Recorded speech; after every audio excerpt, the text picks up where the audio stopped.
بلند شو برو اما مینیمه بلند شو دیگه بلند شو نکن بزنم اصلا نابود کرد یه جنبه هم داشته باشم دیروز خیلی من عصبی کردی من هم میخوام عصبیش کنم با چی؟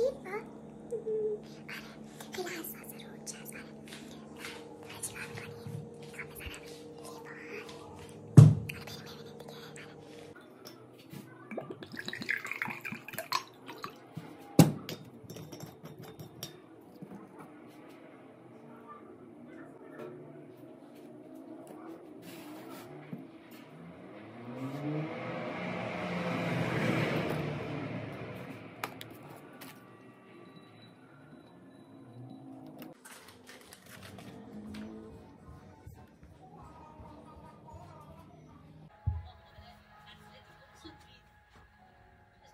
بزنم کجا فهمید تشنمه؟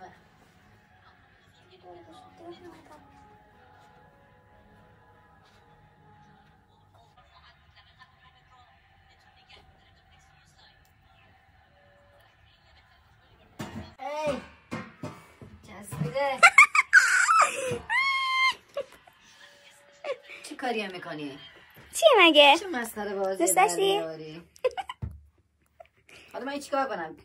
خب جدا کن دیگه. خب دستم کنده میشه. اشکالی که نداره. حالا یکم دستت کنده میشه. این هم چسبیده بود. چیکار کنم حالا؟ امروز خوب اذیت میکردی. جوابشو گرفتی. وای میترسم گوشت دستم کنده شه. اشکالی نداره. کنده میشه یکم. نشکنیش ها.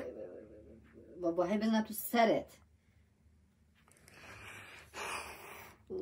اینجوری کنده نمیشه. بلند شو کن دستو بشور. بلند شو. کاری الکی نکن جون خودت.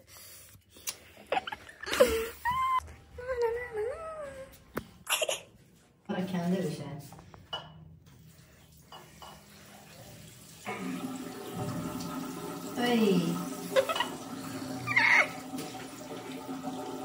خیلی سفته. خسته نرم باشه پس. کنده نمیشه. بریزن رو؟ نه بریزن رو؟ نه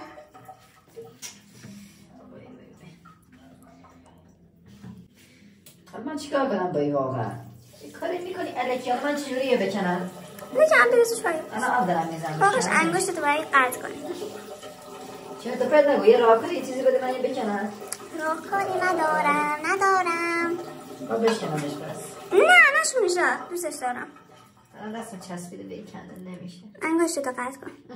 انگشت من میگم حالا یه چیزی بده. انگشت من مهمتره یا ای؟ یه دقیقه. آیوان کنده بشه. کنده نمیشه کنده شد؟ نه داره کنده نمیشه. وای خوش میگذره؟ برو میشه لطفا بری؟ میشه لطفا بری؟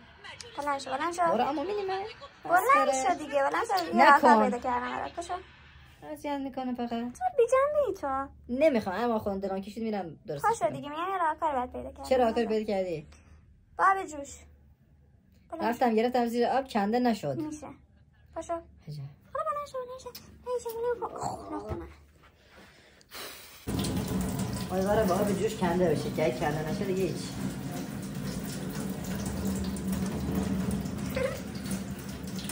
کنده بشه کنده بازی فقط در کنده شد؟ بله کنده شد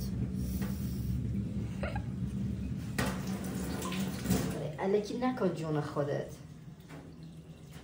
بابا همین بزنم تو سرت بزنم نکن و جنبه داشته باشی کم برو همه مسئله خود کردی جنبه بازی در نیاد اصلا نابود کردی جنبه هم داشته باشم بای بای برو بای بای برو